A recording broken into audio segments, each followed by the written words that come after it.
Welcome, everyone, to our webinar, Thinking Lean, How to Unlock the Secrets of a Lean Life. So before we get started today, I have a few housekeeping items to go through.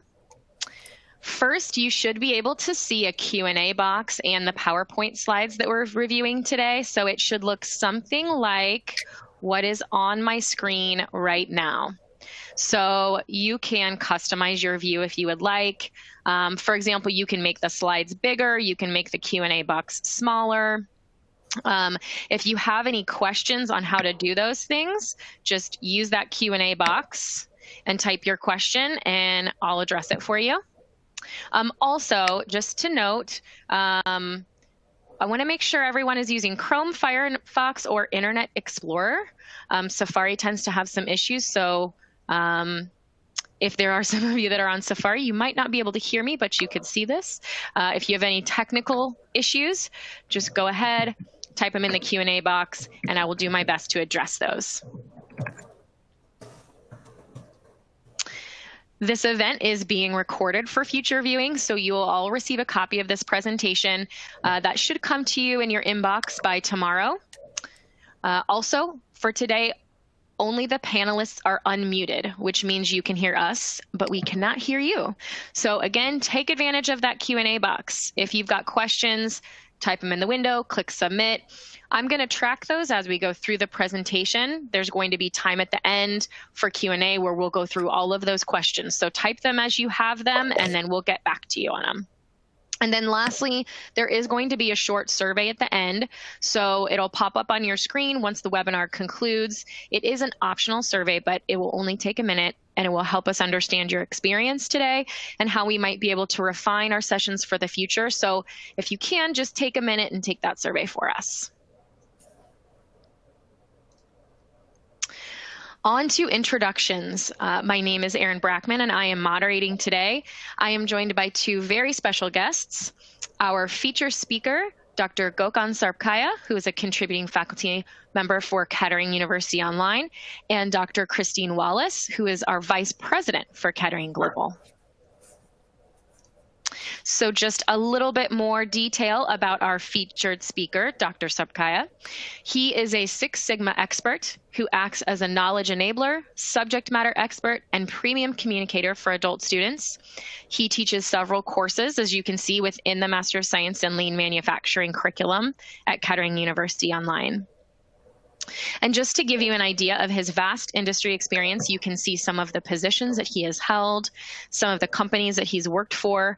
And just a note for you all, this is a small sample of his extensive background. He also holds several degrees, including his bachelor's, master's, PhD, and certifications as well, not to mention he speaks 5 languages. So as I'm sure you would agree, it is exciting to have Dr. Sarpkaya join us today and to share his knowledge with us.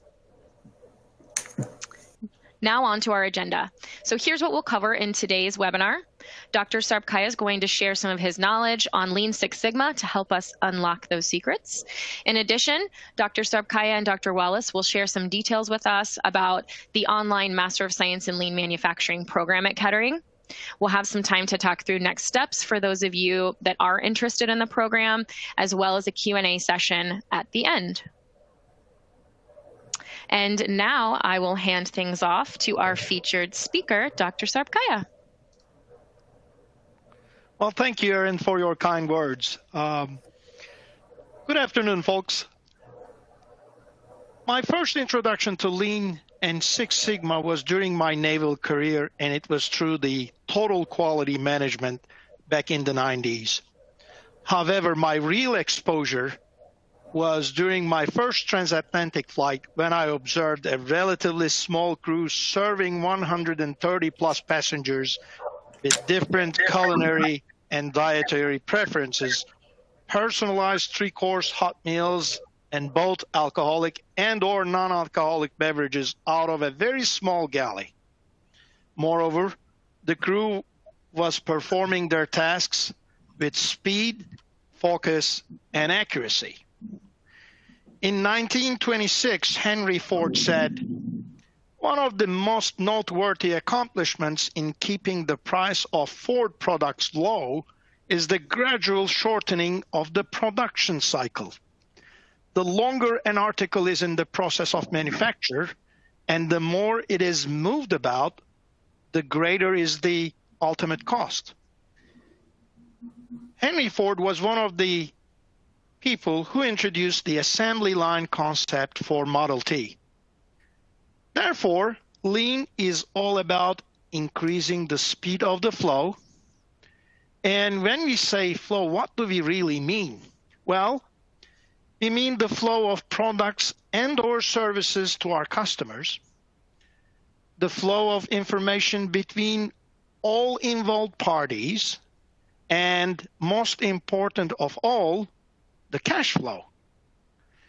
There's also another important component of lean, waste elimination. And I will touch base with that concept within the next few minutes. Six Sigma, on the other hand, focuses on eliminating or minimizing the variability. Variability is the opposite of predictability and consistency. Let's consider the cardiac surgery unit of a medical center in one of those metropoles. Whether we are a heart patient or not, we would like to see that every open heart surgery to be 100% successful without any variation. And again, from the same token, we want every plane to land at our home airport safely 100% all the time. In other words, uncertainty, especially when human life is at stake, is not welcome at all. Now, the real-time information availability is made possible through technological improvements. However, that caused a huge paradigm shift, not only in the markets, but also in every aspect of our life. The paradigm shift in the markets exhibited itself so that suppliers, manufacturers, service providers had to quit defining the price of their products and services by maximizing their profits, because now the markets are defining their price structure by forcing them to minimize their costs. Let's take Amazon, for example. When I ordered the latest and greatest gadget, I want it to be delivered at my doorstep within the next 48 hours after I placed the order.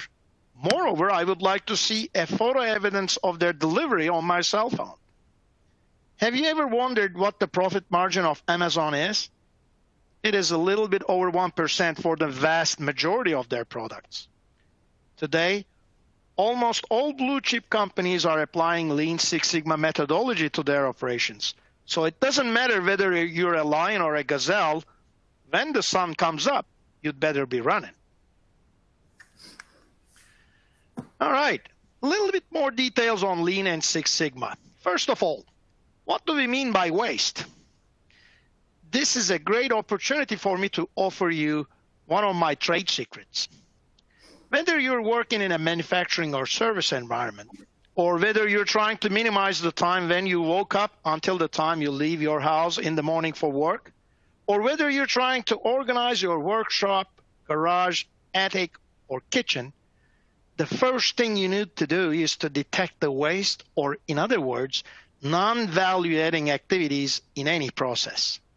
The formula is really simple. It's not rocket science. Find yourself a good vantage point where you can observe the subject matter process and look for anything that doesn't move or that just waits. There are several different types of wastes. First of all, defects. Defects need to be reworked, returned, and or sometimes scraped. The second type of waste is overproduction, basically producing more than needed for just-in-case purposes. Also, the other waste is waiting. Machines waiting, operators waiting, information waiting in the inboxes. The next type is motion, basically reaching out, searching for items, poor ergonomic designs of the workstations, workplaces. The next waste type is transportation. Well, this doesn't mean from the supplier to customer or end user. This means the waste caused by poor layout design, causing additional moving of materials from one place to another, multiple handoffs of any documents from one person to another within the same organization, etc. Next waste type is inventory. Inventory is always prone to being obsolete or damaged, also causing storage, utility, insurance costs. And more important of all, it occupies real estate.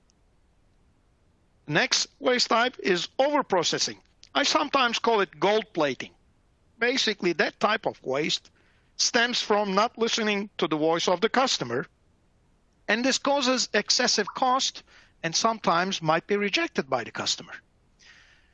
Last but not least type of waste is non-utilized talent.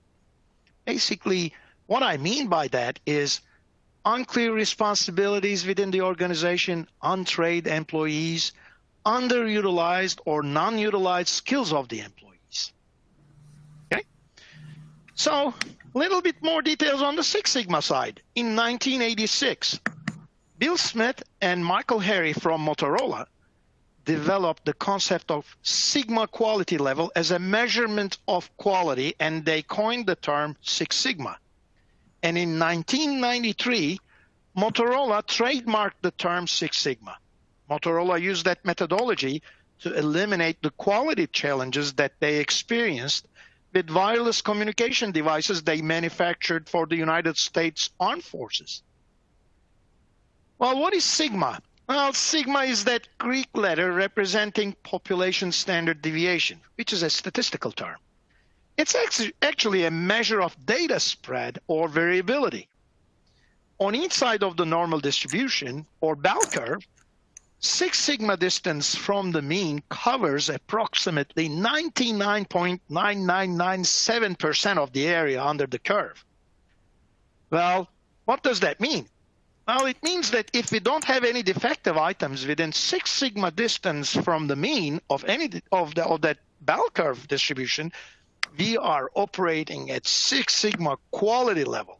Well, what does that really mean? Well, that means that we can only have up to 3.4 defects out of 1 million opportunities.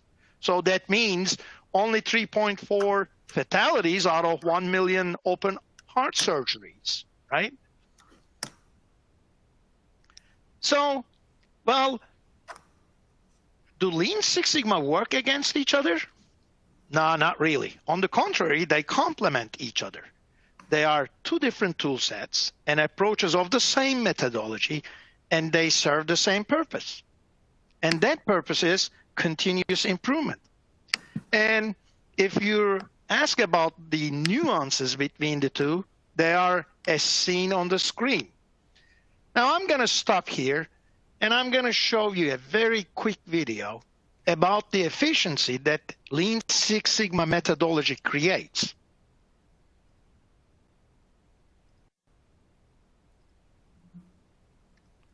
Okay, now we will be looking at a pit stop of a Ferrari F1 formula race.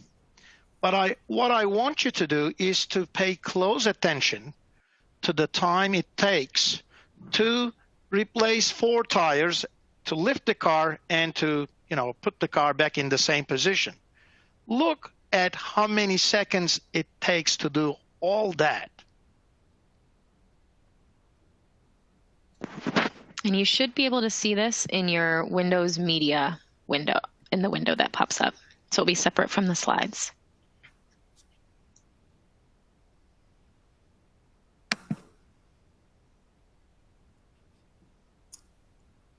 I know that I'm not seeing it. This is Dr. Wallace.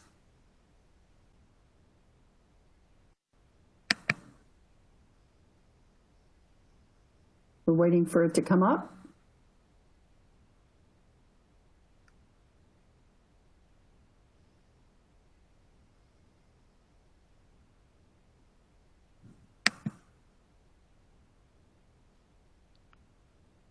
I hope everybody was able to see the video. If not, please let me know. Since it's too short, I can play it again. So that's the type of efficiency we are looking at by applying Lean Six Sigma methodology to any process. If you remember earlier, I mentioned the flow, the speed of the flow. So that's one of the benefits of Lean Six Sigma approach. Now, what is the methodology applied to it? We call it DMAIC, and it's the acronym for Define, Measure, Analyze, Improve, and Control. This is a systematic problem-solving methodology that can be applied where there is a process. There are some success criteria, though. First of all, the DMAIC methodology requires discipline, otherwise it won't stick. The DMAIC methodology requires patience so that we can turn every rock and check underneath by going through a detailed data and root cause analysis cycles. And last but not least, elimination of perception blindness is critical. Well, what do we mean by that? Well, everyone will fall into, we've been doing this for the last 25 plus years trap, and you will end up wasting your time trying to improve premature solutions to solve the wrong problem.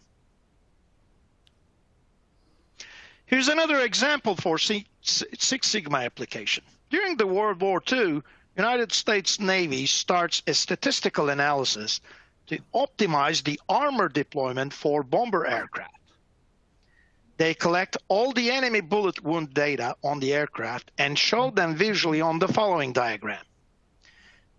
And finally, they decide to deploy armor on all wingtips, wings, and bomb elevators. Well, one statistician opposes the idea, and he suggests deploying armor on the nose, engines, and mid-body of the aircraft, and he's right. Can anyone guess why? Well, let me tell you, let me give you a hint with a Yoda quote. Torture the data long enough, confess it will. So basically what happened was that statistician looked at the diagram and he said, well, this data is coming from the aircraft making home safely despite the bullet wounds. The aircraft, the data from the aircraft that went down and couldn't make home never made home. So basically, he opposed the idea and he suggested the opposite armor deployment decision. Now, everybody's favorite radio station is WII-FM, which is basically what's in it for me. Well, there are lots of benefits for you. First of all, you will be learning about new concepts and adoptions that can immediately integrate into your work and life. And you'll learn the new ways to the Lean Six Sigma tools to your own life and processes to reduce waste, time, and effort. What else?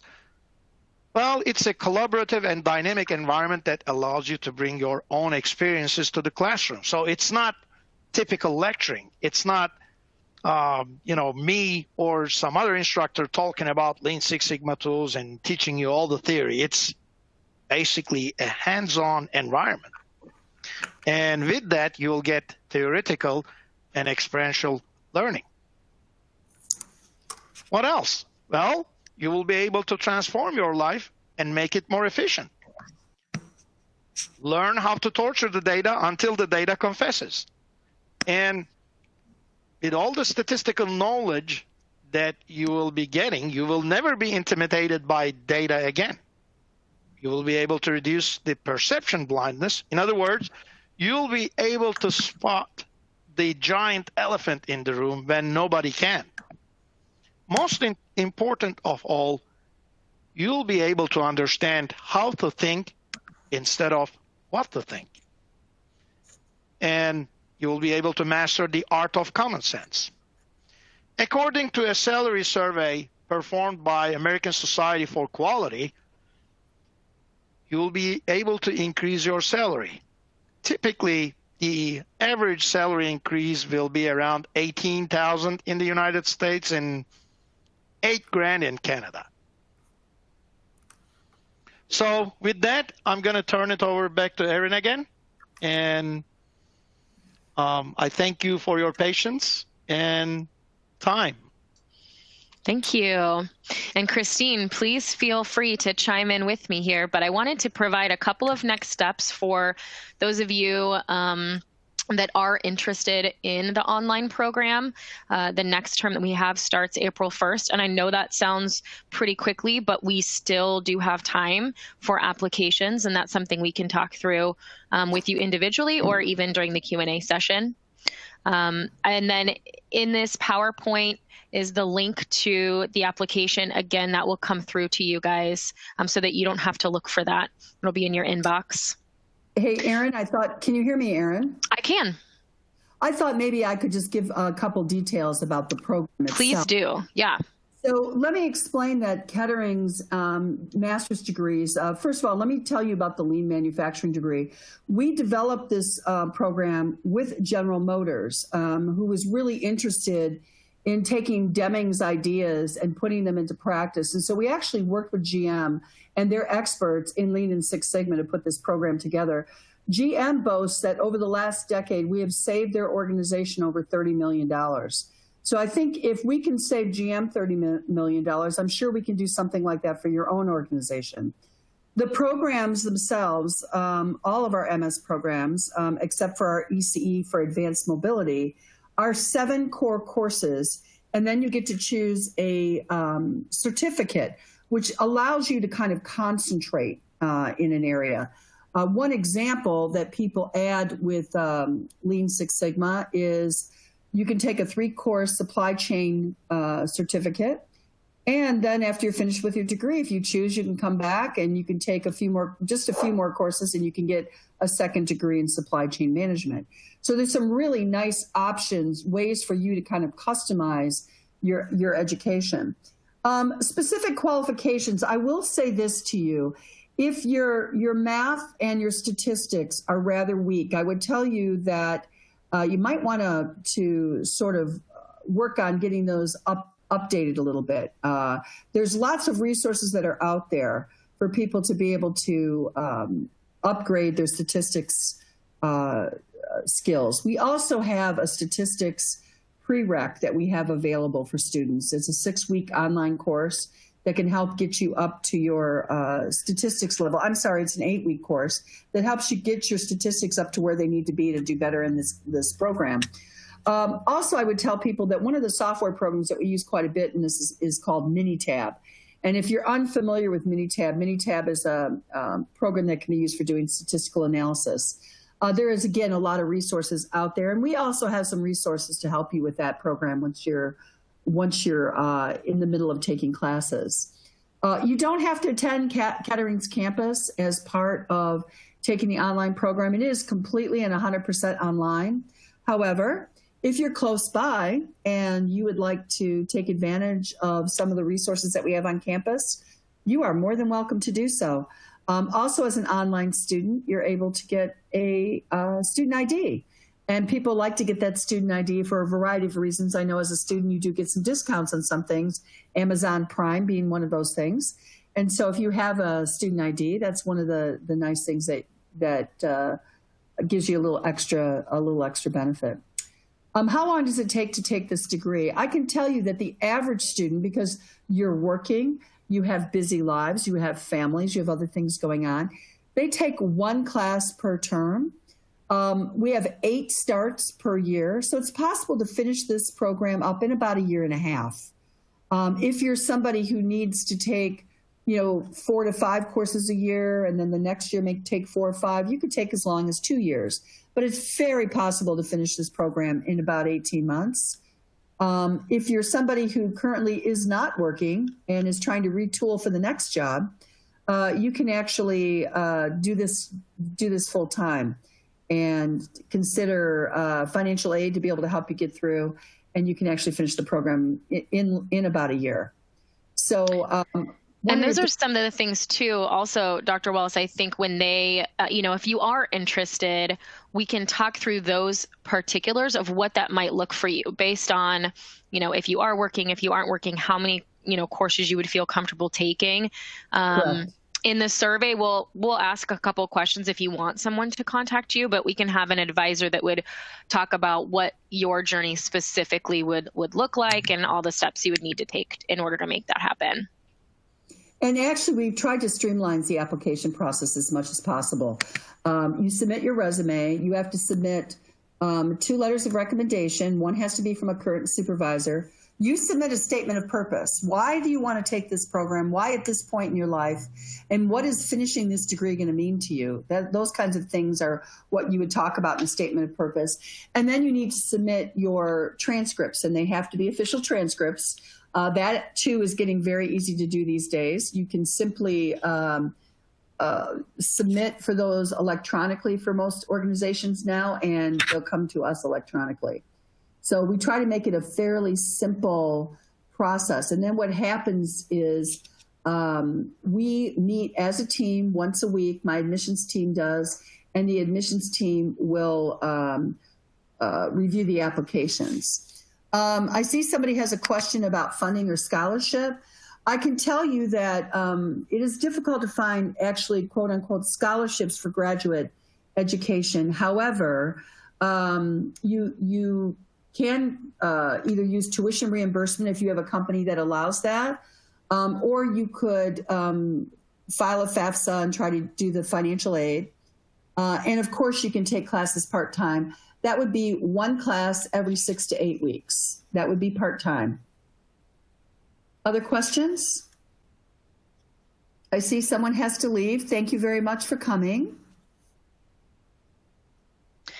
Dr. Wallace, could you talk a little bit more just about what the online experience is like at Kettering? So obviously, if they're close by, they have the option to visit campus, but I know Kettering has a huge, global component to their student base.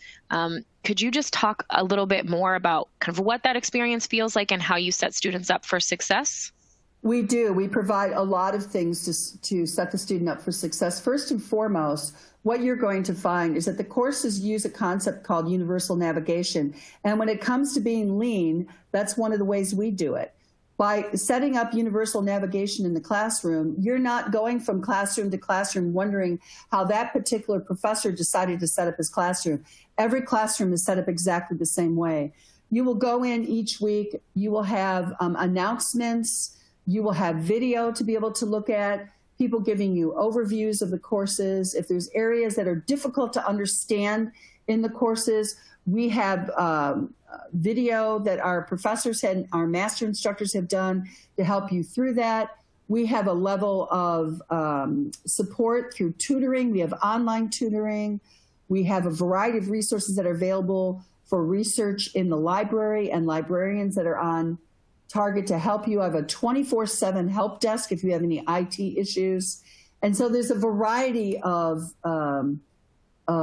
sources and supports. And as you go through the course, you answer discussion questions every week. Those discussion questions very much relate to you taking something maybe that you're working on right now in your current organization and applying something that we're learning or talking about for the week, and actually putting that into the discussion board, and not only getting the feedback from your faculty, but also getting the feedback from your fellow students. So what we try to do is make sure that there is a it's sort of like going to class every week by having your discussion boards. And then you will have assignments, and a variety of different kinds of assignments that will be available. Written assignments, some are computations, some are problems that have to be solved. And then you would submit those problems. You also have a faculty member that is available to you, responding to questions within 24 hours, and has 2 hours of live office hours where you can actually see someone's face. So those are all I think, very helpful. So we try to do everything we can on top of putting you together with a professional advisor from day one when you're here and you begin classes. So if you have somebody that you need to talk to about something going on in class, or you have some questions, or even about what is the next class that you're going to take, we try to provide what we call the gold level of service to our students, and that means you never have to register yourself. We take care of all that for you. We have conversations with you to deal with any of the issues like that may come up as part of taking your problem. your program. What level of mathematical competence? I would say if you have absolutely no mathematical background, you're going to have some difficulty. If you've taken what you needed to pass through, I would say at least having some understanding of basic algebra and basic calculus, I think it makes it a little easier. I will say what is even more important than that is to really understand statistics. And the more you understand statistics, the better off you're going to be in the program, because there are a lot of statistical analysis that need to be done. I will say though, that having some if you're an engineer, you're probably not going to have a problem at all. I rarely have an engineer that comes to me with an issue. If you're someone with a different kind of degree, you may want to sit down with the advisor to look at your mathematics and to see if it looks like something that you might need a little bit of help with. I will tell you that we don't have a mathematics prerequisite requirement, only a statistics one. Does that answer your question? Are there other questions?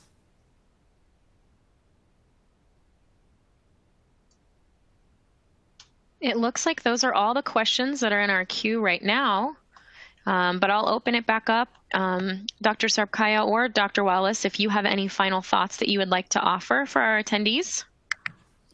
All I'm going to say is that we had our, Dr. Sarpkaya and I had our capstone meeting last night, and I will tell you that I asked 3 questions after the meeting is over, and people send me the responses. And one of the things that I heard over and over again is how this program has changed people's lives, how it's impacted their confidence, how it's made a difference in what they know and how they use it on their job. And in some cases, how it's just impacted their personal life and being able to find ways to be, I would tell you, more efficient and more effective in everything that they do. Someone asked a question about how's this program from other programs that offer a master's in lean. I think the thing that there aren't a lot of programs with masters in lean, first of all. I think first and foremost, you have the Kettering reputation that stands behind this program, and that we do have 550 corporate partners that we work with, that many of their employees have taken these programs over the years and have contributed to making a difference for their organizations. We guarantee that we're going to do a high quality job and that we're going to be there for you and we're going to help support you.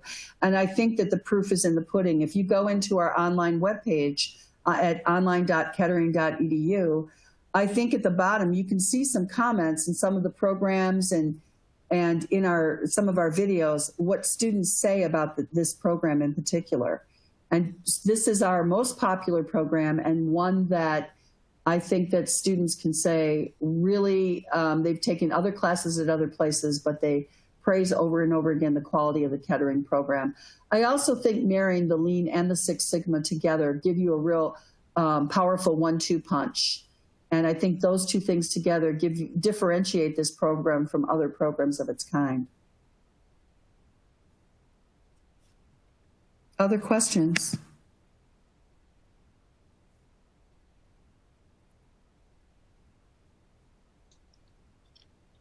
Okay, great. Thanks so much. And just as a reminder, there will be a quick survey that'll come out. We'd love to hear your feedback. And then an email will also be coming out soon with a copy of this presentation.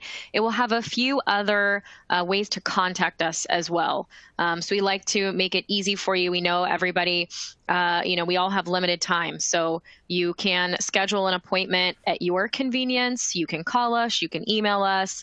So we'll make sure you have all of those pieces just to make it easy for you to ask any other questions or take any other next steps. Actually, it looks like we do have one final question. Hi, Gordon. Yeah, I will tell you, I haven't gotten a lot of feedback from people saying that they've taken the exam, but I would tell you that the things you're going to do on the ASQ exam that we're teaching in the classes. And so I can't believe, and maybe Dr. Sarpkaya can answer that more effectively. I would think this will help prepare you for that exam. I 100% concur with Dr. Wallace. all the material. I'm basically teaching all of the courses of the program in different terms, so I can confidently tell you that yes, our program is going to help you to go way over the threshold of the ASQ Black Belt exam. That's my personal opinion. Thank you.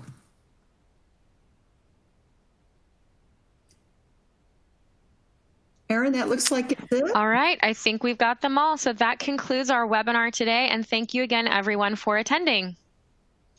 Thank you, everyone. Have a wonderful rest of your day. Yes, thank you. Have a wonderful day.